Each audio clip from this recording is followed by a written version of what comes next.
दोस्तों, रिटायरमेंट के बाद एक बुजुर्ग आदमी अपनी पत्नी के साथ रहता था। उसके 3 बेटे थे। एक बेटा कानपुर में रहता था, दूसरा बेटा फिरोजाबाद में रहता था और तीसरा बेटा सऊदी अरब में रहता था। दोस्तों, उस बुजुर्ग आदमी के जीवन में रुपए पैसों की कोई कमी नहीं थी। दोस्तों, उस बुजुर्ग आदमी को एक ऐसी बीमारी लग जाती है जिसके चलते वह ठीक से नहीं चल पाता था, ना ही ठीक से उठ पाता था।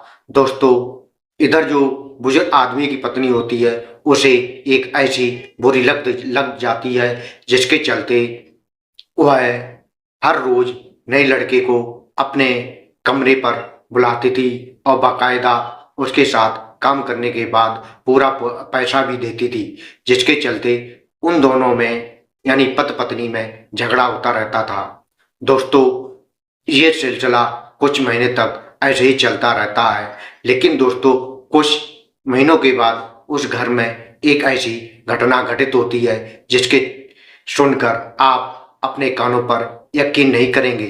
जब इसकी खबर वहाँ स्थानीय लोगों को मिलती है तो वे अपने दांतों तले उंगली जमाने के लिए मजबूर हो जाते हैं और वो सोचते हैं आखिर इस घर में ऐसा कौन सी घटना घटित होती है जिससे लोग हैरान हो जाते हैं। दोस्तों, उस घर में एक नहीं बल्कि दो दो कत्ल हो जाते हैं। दोस्तों, हर आदमी यही सोच रहा था कि आखिर इस घर में ये कत्ल कैसे हुए, इस कत्ल करने के पीछे कौन सी वजह थी, जानेंगे हम इस कहानी में। आप लोग हमारी कहानी में अंत तक हमारे साथ बने रहिए। नमस्कार दोस्तों, मैं ज्ञान प्रकाश।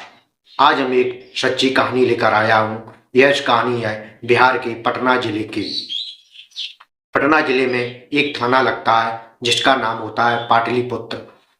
पाटलिपुत्र के अंतर्गत एक कॉलोनी लगती है जिसका नाम नेहरू नगर है। नेहरू नगर में एक आवास होता है, संतोषी आवास। उस आवास में एक बुजुर्ग आदमी और उसकी पत्नी रहते थे।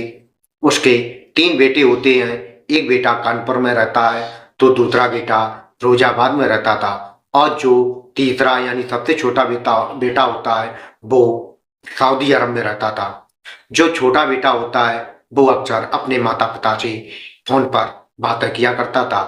एक दिन उसका जो सबसे छोटा बेटा होता है वो अपने माँ के पास फोन करता है, लेकिन उसके माँ का फोन नहीं लग रहा था तो उसने गार्ड के पास फोन किया। उस गार्ड का नाम होता है राधेश्याम। जब उसका बेटा राधेश्याम के पास फोन करता है तो वह कहता है कि मैं अपने माँ का फोन लगा रहा हूँ लेकिन माँ का फोन नहीं लग रहा है, क्या आप मेरी माँ से बात करा सकते हैं? तो गार्ड कहता है कि ठीक है, रुकिए साहब, मैं जाकर आपकी माँ से बात कराता हूँ।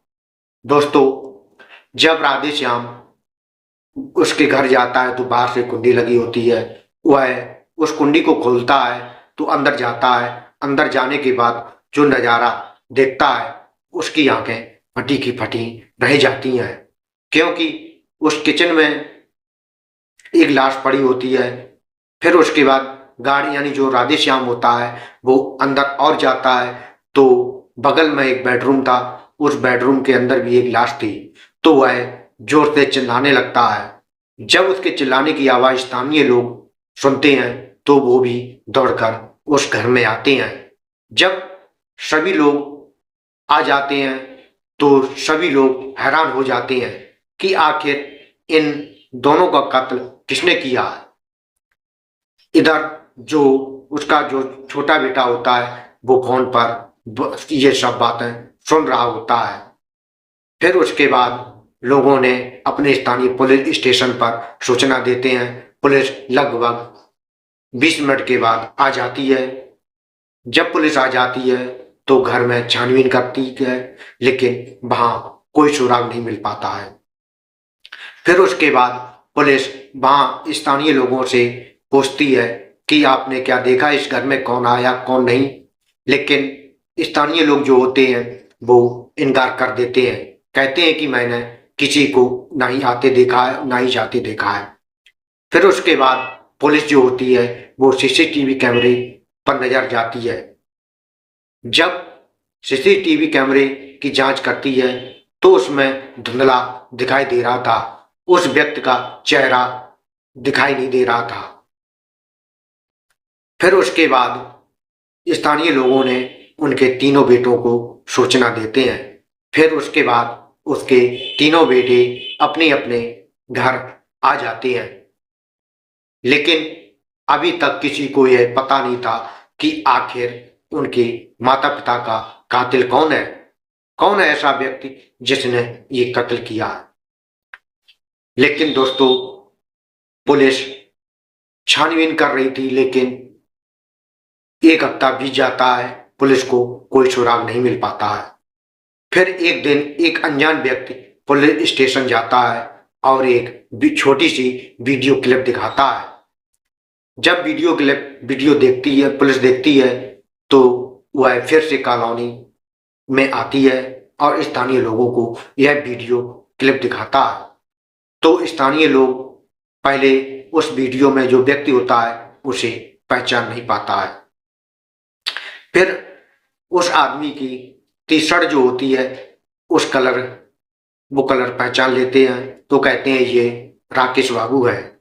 जब पुलिस पूछती है ये राकेश बाबू कौन है, तो कहते हैं ये यहीं अभी 2 साल पहले यहीं शिफ्ट हुए हैं, ये अपने किराने की दुकान चलाते हैं। फिर पुलिस राकेश बाबू के दुकान पर जाती है और पूछती है कि आप उस बुजुर्ग आदमी के घर क्या करने जाते थे। पहले राकेश बाबू जो होता है वो इनकार कर देता है कि मैं उस घर में नहीं जाता था। जब पुलिस ने ज्यादा दबाव डाला तो राकेश बाबू जो होता है वो कबूल कर लेता है। फिर जो राकेश बाबू बताता है तो पुलिस के पैरों तले जमीन खिसक जाती है। राकेश बाबू पुलिस को बताता है कि मैं यहाँ करीब 2 साल पहले ही यहाँ शिफ्ट हुआ हूँ। जो बुजुर्ग महिला होती है वो एक दिन मुझे अपने घर बुलाती है और कहती है कि बेटा, मैं बुजुर्ग हूँ, मैं कुछ ज्यादा काम कर नहीं पाती हूँ, तो मेरा कुछ काम कर दिया करो। तो वो कहता है कि मैंने इनकार नहीं किया। जो भी वो बुजुर्ग महिला जो होती है वो जो काम बताती थी मैं उसका काम कर दिया करता था। एक दिन जब उस बुजुर्ग महिला ने उस राकेश बाबू यानी राकेश बाबू को बुलाती है और कहती है कि बेटा, मेरा एक काम कर दो, आप इनकार मत करना, इसके बदले मैं तुम्हें बहुत से रुपए दूंगा। तो राकेश बाबू जो होता है वो रुपयों के लालच में आ जाता है। फिर महिला उसके साथ शारीरिक संबंध बनाने के लिए कहता है। पहले राकेश बाबू जो होता है वो इनकार कर देता है, लेकिन जब महिला ज्यादा कहती है तो वह उसकी बात मान लेता है। धीरे धीरे इन दोनों में जो संबंध होते हैं वो ऐसे ही लगातार चलते रहते हैं। फिर एक दिन राकेश बाबू जो होता है वो उस महिला से ऊब जाता है और उसे जितने रुपए कमाने थे वो कमा लेता है उस महिला से। फिर राकेश बाबू जो होता है, जब वो महिला उसे बुलाती थी तो राकेश बाबू जो होता है वो कोई ना कोई बहाना करके टाल दिया करता था, क्योंकि राकेश बाबू जो होता है उस महिला से ऊब जाता है। वह सोचता है कि इस महिला से कैसे छुटकारा पाया जाए।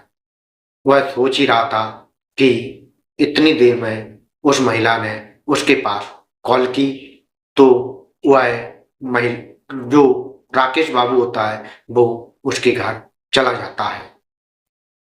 जब वह उस घर में जाता है तो वह बुजुर्ग महिला जो होती है उसे अपने बेडरूम में ले जाती है और उसके साथ शारीरिक संबंध बनाने लगती है। जब वो शारीरिक संबंध बना रहे होते हैं तो आवाजें निकल रही थी। जब आवाजें सुनकर उसका पति जो होता है वो दूसरे कमरे में लेटा हुआ था। वो अपनी पत्नी से पानी मांग रहा था, लेकिन दोनों लोग उस हवस में इतने लीन थे कि उस महिला ने अपने पति की आवाज को अनसुना कर दिया। जब उसका पति लगातार आवाज दिए जा रहा था तो उस महिला को गुस्सा आ गया, तो वह बेडरूम में निकलकर आती है और कमरे में जाती है तो अपने पति का सिर पकड़कर दीवार में मार देती है, जिससे वह बुजुर्ग आदमी जो होता है वहीं पर मौके पर ही उसकी मौत हो जाती है। फिर उसके बाद वो महिला आती है, वह फिर से उसके साथ अपनी हवस बुझाने लगती है। फिर उसके बाद कुछ देर बाद वो राकेश बाबू होता है, वो इनकार कर देता है कि अब मैं नहीं कर पाऊंगा। तो जो राकेश होता है वो उस महिला से ऊब भी जाता है। जब वह देखता है कि इसने अपने पति को मार दिया है तो वह काफी हैरान हो जाता है। वह सोचता है अगर मैं ये किसी को बात बताऊंगा तो ये महिला मुझे फंसा देगी। उसे अपने रास्ते से हटाने के लिए उसने उस बुजुर्ग महिला को भी मार दिया।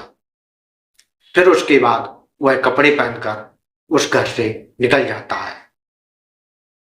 जब पुलिस वाले ये कहानी उसकी सुनते हैं तो हैरान हो जाते हैं और वो सोचने लगते हैं कि आखिर ये बुजुर्ग महिला इसके साथ ऐसा अन्याय कैसे कर सकती थी। दोस्तों, उसके बाद पुलिस जो होती है उस राकेश को पकड़कर थाने ले जाती है और उसे जेल भेज दिया जाता है। दोस्तों, इस कहानी को सुनाने का मकसद आप लोगों को ठेस पहुंचाने नहीं था, बल्कि आप लोगों को जागरूक करना था, क्योंकि ऐसी घटनाएं हमारे समाज में हो रही हैं। इसे रोकने के लिए हमें एक ऐसा कदम उठाना चाहिए जिससे हम लोग, आप सभी लोग सुरक्षित रह सकें और समाज भी सुरक्षित रहे। अगर आपको वाकई में यह कहानी अच्छी लगी हो तो हमारी इस वीडियो को लाइक करें और अपने दोस्तों के साथ शेयर करें। मिलते हैं अगली नई कहानी के साथ, तब तक के लिए आप अपना और अपनों का ख्याल रखिए। जय हिंद, जय भारत, हर हर महादेव।